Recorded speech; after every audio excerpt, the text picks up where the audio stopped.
morning, everybody, or good evening. I'd love to introduce you today to the next session, How Should Sustainable Business Travel Look?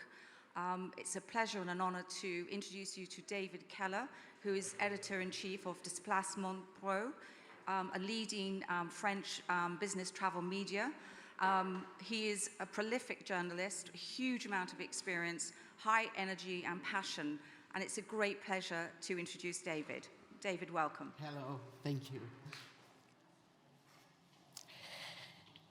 Yes, how should sustainable business travel look? This is a question we're gonna try to answer. And for that, we have with us a panel of professionals of business travel. Welcome, Catherine Logan from GBTA. And we have also Philippe Halanen from Wyndham Hotel. We have also two more guests, but in virtual. Olivier, are you with us? Yes, you are with us. Olivier Benoit from Advito, and also Michel Dyer from American Express GBT. Michel, you can introduce yourself briefly, maybe. Hello, can you hear me? Yes, we can hear you. Great, thanks. It's so nice to be here virtually. I wish I could be there in person. But yes, I'm Michel Dyer. I'm Vice President of Global Strategic Transformation at American Express Global Business Travel. Okay, Olivier, maybe you can introduce yourself. Yes, thank you, David. Hi, everyone. I am Vice President at Advito, which is the consultancy arm of BCD Travel Group. And I am also a proud member of GBTA Aviation Committee. So thank you for having me. And you are currently talking from France. Yes, I'm based in France, and I'm leading a global team of consultants and analysts who are delivering, supporting large corporations to build more sustainable business travel programs. Philippe. Hi, I'm Phil Halanen. I'm from Wyndham Hotels and Resorts, and I'm the head of sustainability and strategic sourcing for the EMEA region. And Catherine. Hey, hello, I'm Catherine Logan. I'm GBTA's Regional Vice President for EMEA, and GBTA is the Global Business Travel Association. We're the largest business travel association in the world, with over 9,000 members worldwide and operations in 6 continents. What we do for our members is we provide them with education, networking and resources.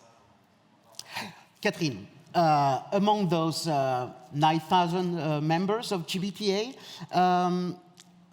what are the discourses about sustainability? Do you think that they are more taken in account those last years? What can you say about that? Well, you know, I think that prior to the pandemic, you know, sustainability was an important issue for our members, but since the pandemic, it has become increasingly important, and I think that's probably a reflection of a number of different things. It's, you know, consumers, 76% of them are saying that they want to work with environmentally sustainable or environmentally aware providers. Investors are also looking for, you know, they're looking at the environmental credentials of the investment opportunities they have. People, we heard this morning how, you know, in terms of employees and so on, people want to feel a connection, they want to feel meaning, and they want to be able to buy into the ethos of the organizations they're working for. And so, you know, all of that is feeding into, you know, an overall drive towards sustainability.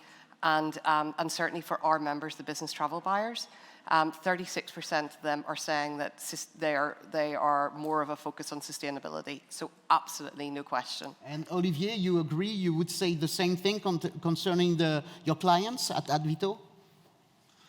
Yes, I do agree, share the same observation. 10 years, if you think about the people, planet, profit, you know, the 3 Ps, our clients were very much focusing on savings. Building a program means savings, and it's still a key priority when building a business travel program, savings. But then 5 years ago, they started to add the people into the mix, which is engaging travelers, traveler wellness, traveler satisfaction, beyond duty of care. And 3 years ago, actually, we had a surge in demand for adding the planet. So a real focus on CO2 reduction from their business travel footprint. So it's a very strong trend. It comes from the large corporation looking at their emissions. And if you think about a large professional services company, a global one, 80% of the CO2 emission of this corporation will come from business travel. So there is more and more demand to support finding actions to reduce CO2 emissions. Michelle, if I can have Michelle on that screen, it would be easier to talk with her. Michelle, Amex GBT has launched a sustainable travel program. But on the other hand, according to a recent study, on the websites of 350 B2B travel companies, only 43% of those companies' website mention sustainability. Why this gap? Because between society, I mean people, that seem to be very concerned by those questions, and the result of this study. What do you think?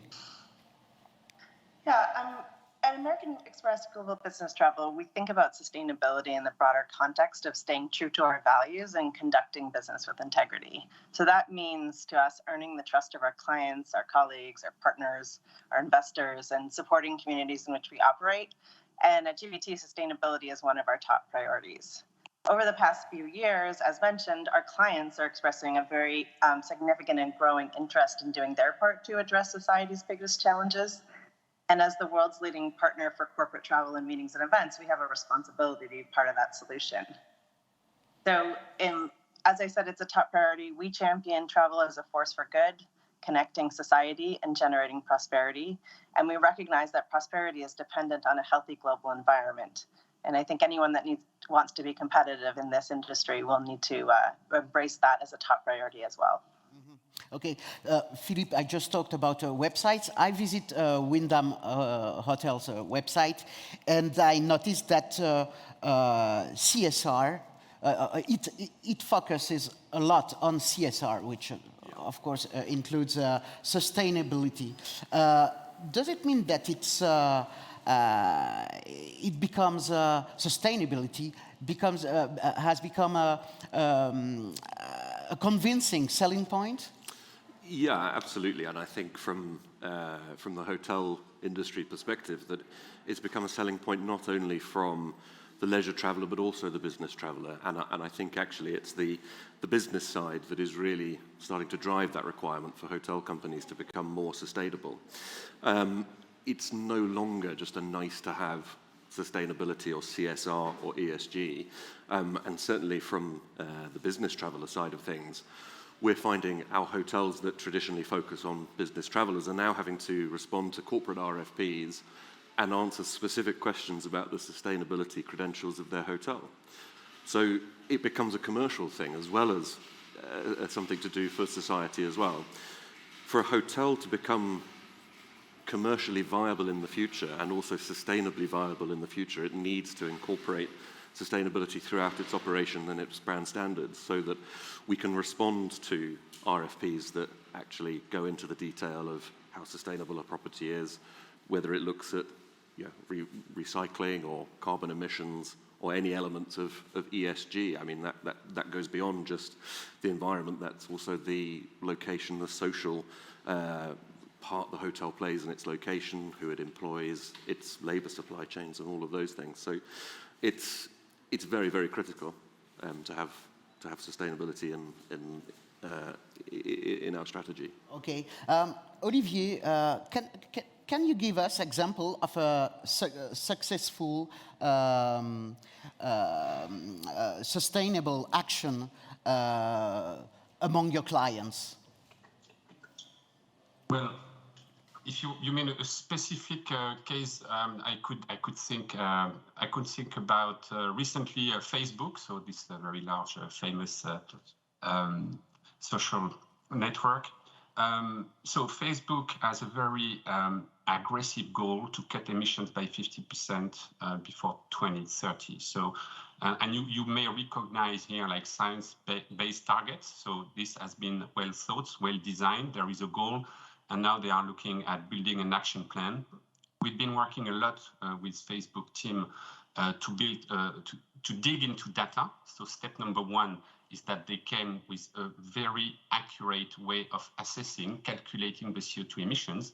And then based on this, we've been running multiple scenarios, and they have been applying an approach which is most probably the most effective today. Step one is to identify demand management, so it's basically traveling less. And through the data, we see that to achieve their goal, they will have to cut travel by up to 50% or more, but it's not enough. Then you look into traveling better. So a good example is you may shift from air to rail. You may take direct flights instead of indirect flights. Then you can gain 20 to 30% in CO2 reduction. The next step is to travel smarter and to engage suppliers, to engage properties, hotel chains, independents, airlines, car rental. And thanks to this partnership, also relying on what suppliers are doing, and Philippe was mentioning it, an important part of their business, then you can gain 10 to 20%. So eventually you may offset, but it's a good story because it tells us that step one is to know exactly to set the goals, to have a clear understanding of, thanks to accurate data, and then to build a strategy and with actionable, very clear actionable steps that will eventually be communicated within the organization, engaging stakeholders, so not only suppliers, but of course, management, travelers, to influence their travel behavior, and that brings the expected outcome. I could share many more examples with Microsoft, Société Générale, UCB, Safran, but I think the Facebook one is the most recent. And do you have an example to give among your members? Absolutely, and I think very much to Olivier's comments, the first step is just understanding, what the carbon footprint is at the minute, or what the environmental impact of the travel program is. So it's like measure, then reduce, and then mitigate. And in terms of the reduction, I think that's definitely where the meat of the issue is. And just in terms of, there's a lot of similar parallels. What Olivier outlined was a very clear process. But I think some other interesting aspects that I've seen with some of our members has been around engaging with local operations. For a global organisation, engage with the local operation to identify what are the relevant ways in which travel can be changed. I think then the other thing is in terms of the reporting, using the data and sending that back out into, measuring by country or measuring by business unit or measuring by individuals, so that that information goes out. And I think then the other thing is it's about sort of the scope 3 emissions, so understanding what's happening with your suppliers. So, for instance, I know that Salesforce is doing an awful lot of work in terms of collating the data to understand the the carbon emissions related to individual suppliers, and then be able to sort of amalgamate that data, analyze it, and then take action appropriately.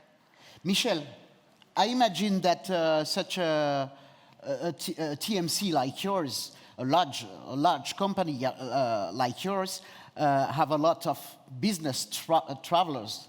Do you apply to yourself what you advise others to do, and how? Absolutely. So we were the first global travel management company to offset 100% of our own business travel greenhouse gas emissions and commit to be carbon neutral across all our operations. We also use NEO, our proprietary online booking tool, which displays the carbon footprint of flights and rail segments right at the point of sale, allowing travelers to make decisions aligned with their ESG values. And they can also filter search results by sustainability criteria. For our own meetings and events, we use our own American Express meetings and events team. And as you may have heard, we recently announced a partnership with Cvent to create a new set of sourcing questions to help drive corporate responsibility within the meeting sector. The idea is to standardize and increase the availability of sustainability and diversity, equity, and inclusion data shared by hotels and other venues in the meetings process. And we've actually done that across all of our sourcing, not just in our travel-related sourcing. So all of our vendors need to answer a significant amount of questions related to their own sustainability programs. We also recently appointed executive-level VP roles, one for sustainability and one leading diversity, equity, and inclusion to help drive even more action. And the feedback from our employees indicates that they're really proud to work at GBT, and our commitment to sustainability and DE&I is a significant part of that sentiment. Philippe, tell me about Wyndham Hotel on that subject. Well, I mean, we're part of the Sustainability Hospitality Alliance, which is something that Bruna yesterday was talking about, and I think that really goes to show the genuine desire that the hospitality industry has to tackling the climate change crisis that we have. In terms of the way that we're approaching it, ours is a predominantly franchise business with around about 95% of our properties being franchised. And that provides some challenges because we don't have direct control over the way the property works. So what we've done at Wyndham is create our own proprietary sustainability program that hotels can take part in for free, and we provide all of the tools and the trainings for those properties to engage with sustainability in a way that is graded. So our program has 5 levels, level 1 through to level 5, and in that program we have no fewer than 28 core principles of sustainability. And at level 1, it's talking very much about the basics. What can a hotel do with very little investment in time and money to make the hotel better? So that's things like putting in energy efficient lighting, reducing what you send to landfill, reducing your waste of water, and monitoring your utility spend. So our toolbox provides that and helps them monitor that. Okay, overall, the efforts made by companies are not enough, otherwise we wouldn't be here talking together. And I must add that as a business travel journalist, I noticed that a lot of communication made by companies stating their efforts in sustainability. Well, in fact, their action, most of the time, it's only compliance with the law. So I'm going to that question.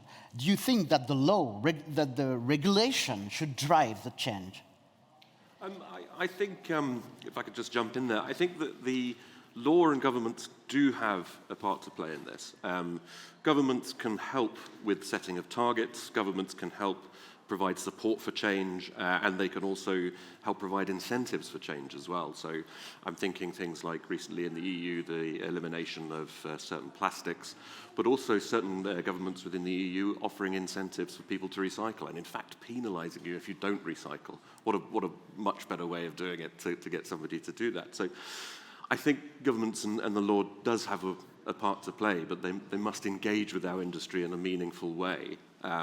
As Julia noted yesterday, without the engagement, we're not going to tackle this crisis effectively. I'm asking the same question to all of you. Yeah, I mean, I think governments have a key role, definitely around setting of targets, regulations, but also like investment in infrastructure and so on that will help to support the whole drive towards more sustainable travel. And I think that, so things like there's the EU has just issued its Fit for 55 proposals, and so they're launching consultation. And I think this is a really important time for our industry to get involved in that and to help advise and guide the European Commission in terms of what those directives will be, because that is really going to sort of provide a roadmap, certainly for Europe, in terms of the approach towards a more sustainable future. Olivier, what's your opinion on that? Well, I agree with what Catherine just said. I think it's the bottom line. It's all of us actually. I think it's us citizens, of course, corporation, governments, but they are made of individuals. So I read recently an article telling that 25% of the gain, to avoid global warming, and will come from individuals. 75% will come from corporation and governments. But eventually, it's on us. I do believe that governments managing, I think Mark and Lavi were talking earlier today in a session about the paradigm shift, kind of chaos transition time today. So governments definitely have a role, a very challenging role. As Philippe said, they can incentivize, they can be directive. They need, the industry needs to create a level playing field, because we can unfortunately assume that it will take a lot of effort, it will bring a lot of value, a lot of gain, but we can expect that some corporation, governments, maybe some people will be opportunists and try to gain a competitive advantage by not implementing the best practices or regulation. So government definitely has a role to create that level playing field. And Michel, I'm asking you the same question, the role of governments. Well, societal challenges that are as significant as sustainability and climate change really will take everyone acting individually and collectively. Individual action by an individual stakeholder or even individual stakeholder groups is necessary, but not sufficient to this challenge. And in terms of the role of government, I think we've seen through a similar global challenge of COVID, what happens to our industry when we have fragmented approaches to a significant challenge that we all want to solve. And so, as an industry, I think it's important for us to work together. Our industry associations like GBTA and WTTC, et cetera, have played a significant role in helping us speak with a unified voice around the COVID challenge. And I think they and similar organizations will play a significant role in helping us engage with government. So we have, as Olivier said, a level playing field and consistency so that, an industry like travel that's inherently global can operate and can just be successful in that future. Okay. A question I could ask you, Philippe. In the business travel, you are a supplier. And Olivier said it, the shortest route to be sustainable in business travel is to reduce, is to travel less. And you pretend Wyndham is concerned by sustainability. So there is like a contradiction. How can you resolve that? I think, as we've mentioned before, obviously traveling less is part of the solution, but it's also traveling in a more intelligent way and traveling better with more informed choices. It's a case of, when you do travel, making sure that you are choosing properties that are sustainable, you're choosing properties that do measure their carbon impact and take actions to reduce those things. And again, when you are traveling, it's ensuring that you aren't just doing the old trips that we're also used to of, you do a day trip over to some place and then back again. It's very much about, as we were just saying earlier, sort of going to a destination, making sure that when you are traveling, you're making the most out of it, you're incorporating perhaps other more sustainable modes of transport in that. So perhaps you fly to one destination, you then take the train to the next one, you use sustainable accommodation in that, and in that way you're reducing at each step the impact of your travel that you're doing. So it's very much about traveling better, sort of the old moniker of sort of live well and travel lightly, I think is a useful one here, so that you're traveling in an intelligent way, but your footprint is lighter than it used to be. What's your opinion on that? In terms of, well, I think that, I think the sort of the first step has got to be to reduce the amount in which the travel, and definitely I think that's certainly something that was coming through in terms of the plenaries this morning. It was there's definitely a push to be more purposeful travel, and I don't imagine that we are going to see a swift return to the volumes of travel that we saw in 2019. And I think that certainly people will be trying to make the most of their of whatever business trips they do to get the best value for it. Absolutely. Michelle, you've got the same contradiction to solve than Philippe. Yeah, I mean, after the experience of the past 19 months, though, I'm not sure any of us would be advocating for less travel. I mean, travel is about connection. And we've seen the impacts of cutting off travel, not only in terms of economics, but also emotionally. We're experiencing real pain, real mental health and well-being impacts from not being able to see our loved ones, from not being able to engage with our colleagues. So instead, I think we should be focusing on making travel sustainable, especially decarbonizing travel. For example, at GBT, we're partnering with Shell Aviation to increase the supply of sustainable aviation fuel and to accelerate aviation's pathway towards net zero emissions. So we're doing our own part to reduce our own organizational footprint, but how we can make a meaningful difference is how we show up as a leader in the industry, engaging with our clients, engaging with our supplier partners.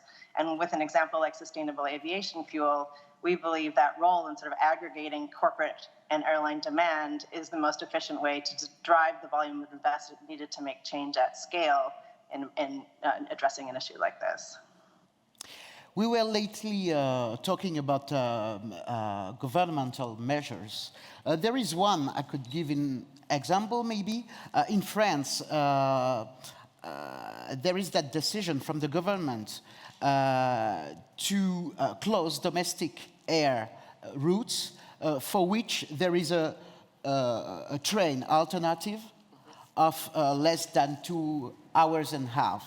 But of course, I give this example because there is a question of the measure. Of course, train, it's not the same when it's in China or in France in terms of footprint, carbon print. Yeah, it depends on how the electricity is produced. And I wanted to ask Olivier to talk about that tool you have developed. Okay, I'm talking about Gate 4. Tell us about that tool you just developed. Yes, so Gate 4 means Global Analytics for Travel Emission, Gate, and 4 it's because it's addressing air, hotel, rail, and car. But interestingly enough, we did not want that new measurement of CO2 technology by ourselves. When we started our sustainable collaboration practice in 2018, we've been looking at the industry. Okay, point number one, as we said, is to measure. So what is the standard to measure CO2 emission in this industry? And eventually, we did not find an accurate one. We found a very good one to estimate, and the name is DIFRA. It comes from UK. It's very robust, but it's just to estimate emissions. And this is the one that is used today by most TMCs or within most online booking tools. But now, if you want to pilot, you need to be more specific. And back to your example, for rail, if you want to assess a rail emission, if you look at the standard today, that will give you the same emission if you're in France, in China, in Germany, because it does not factor in the electricity mix of the country. So it's an example for rail in Gate 4. We look at the electricity mix. In France, it's mainly low carbon because it comes from nuclear energy. So we'll gain more if you shift from air to rail on high-speed train in France compared to doing the same type of model shift in UK or in China. And another short example is on air travel. Air is most of the time 70-80% of the business travel emission. So if you want to pilot your emissions coming from your air travel, you need to be able to assess the gain if you fly a latest generation aircraft, consuming 20-30% less than an old generation aircraft. So we have factored in all these elements and eventually created Gate 4, that we use with our clients. So like for Facebook, we can really build scenarios to have concrete, impactful actions that we communicate to travelers to make a difference. Thank you, Olivier. Catherine, most of the sustainable policies carried by companies are carried by large companies. How can this good practice be disseminated to small and medium companies? Yeah, I think there's sort of two sides to that. I think there's the desire within the company itself, which will be driven by a sense of responsibility to employees, to the environment in which they're working, and so that sustainability becomes a priority. But probably one of the challenges for many SMEs is that there's the focus on just actually, especially at the minute, surviving and keeping in business. I think then the key thing is that suppliers provide that information, provide the guidance, provide the reporting to help the SMEs to have a more sustainable travel program. And then I guess the other thing is, we've talked a lot about RFPs. It's not just travel providers who have to complete RFPs. A lot of the time a smaller organization may be working for a larger organization, and it depends what their customers want. So I think there's a number of different factors at play, but I think that this is just an increasing priority for everybody. So I think will become a fundamental way of how we travel. Okay. If you want, now we will do a little game. Each of you, I'm asking you to name one or two measures that every company whose employees travel should take to participate in this duty of sustainability. You can start, Michelle, if you want. Well, I think I'll just echo the sentiments of my colleagues on the panel here, that the first and most important step is to measure your carbon footprint in particular, your whole impact, but I think your carbon footprint will probably be one of the most significant areas in most companies, and then make a plan to reduce and mitigate it. I think if you don't know what you're working with, it's really hard to make an impactful difference. Olivier? Yeah, I agree with Michelle. I mean, I could add maybe something not to do. Be careful of greenwashing activities. This is a very high risk business today. To get into PR only, what is done must have an impact, and that needs to be measured.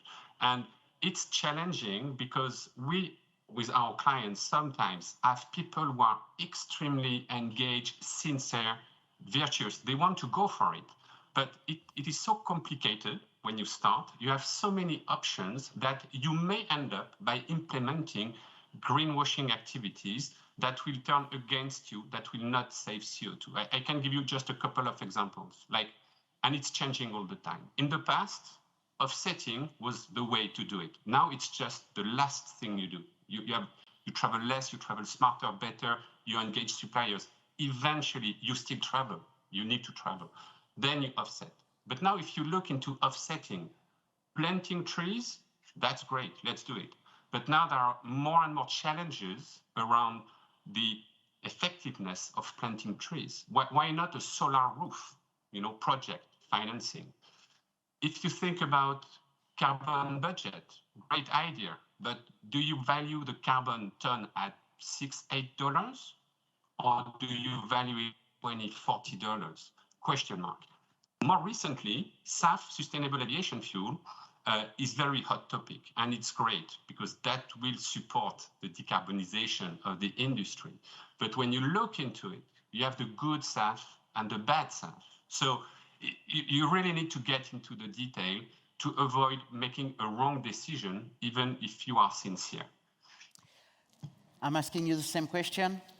I think I completely follow the sentiments that we've just heard, and I would put a blanket term around that of having greater awareness and education within your organizations. So the sustainability leads within businesses have a duty to those businesses to educate their business travelers to these pitfalls, like Olivier has just said. I mean, all of these things are great, but you need to make sure you're doing them in a way that is aware and also informed. So for me, that would be the key one there. Okay, maybe you have something to add, even if you're the last to talk. Yeah, well, I think that if you sort of think, you're always going to have these competing forces between what the business has to do operationally, what the cost of that is, and then the desire to travel responsibly or be operate in a sustainable way. And I think the only way in which that sustainability pillar will stand strong is if the desire is an integral part of the DNA of the organisation. If it has C-level buy-in, and as my colleagues have said, that things are measured, there's a proper programme in place. But then I think the key to it is also that reporting out. So you've got to have that senior level buy-in, got to be part of the corporate strategy, but then that information and what's actually happening and how people are performing against targets needs to be reported out. And I think if you've got that, then it should work. Okay. Maybe I'm going to finish that moment with you by asking you a simple question. Are you optimistic? I just want to remind you that to be on the COP21 objective,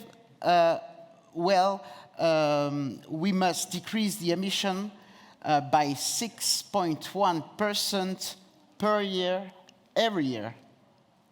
Are you optimistic, Olivier? Yes, I am optimistic. We are really looking at it from a progressive, constructive perspective. When I look at the amount of time, the additional focus, the investment, the resource, the creativity around that topic, the raising awareness, it's a massive challenge, but that the corporate business is moving in the right direction. You have thought leaders who will inspire others, who are sharing best practices. So yes, I'm optimistic. Good. And Michelle, are you optimistic too? Yes, absolutely. I would echo that sentiment. I think there's a real sea change in how people are speaking about sustainability in general, but also specifically in our industry versus the waves of conversation that have happened before. It feels like there's real engagement. In GBT, for example, I'm seeing alignment in desire, intention, action, all the way from our board, our investors, our C-level executives, all the way through the whole organization, and a real excitement for the challenge and the opportunity ahead of us. So I think, yes, there's good reason to be optimistic right now. Catherine? Yep, absolutely. I think that this is my third event this week. And what I hear is a consistent theme of collaboration, and I think the collaboration is going to be the thing that's key to making this happen. And there's definitely a very strong desire right across the board, and sustainability is the hottest topic on our hub right now. That's what people want to understand, how they can implement it properly. So. Philippe, I would be surprised if you would answer. Yeses and I'm one pessimistic, but I'm asking you the question. No, I'm very optimistic. I mean, in what I've seen just in the year to date alone from the hotels that we have in our network in EMEA, we've seen the number engage in our program triple in 9 months. That's incredible levels of engagement coming from our franchisees. And I think just being here, a forum like this, with the number of people we've got here, the number of sessions that we've got going on, really shows that there has been a massive change in the seriousness of this topic in our industry. So yes. Okay, thank you to you all for your expertise, for your clearness, and for your optimism, obviously. Thank you.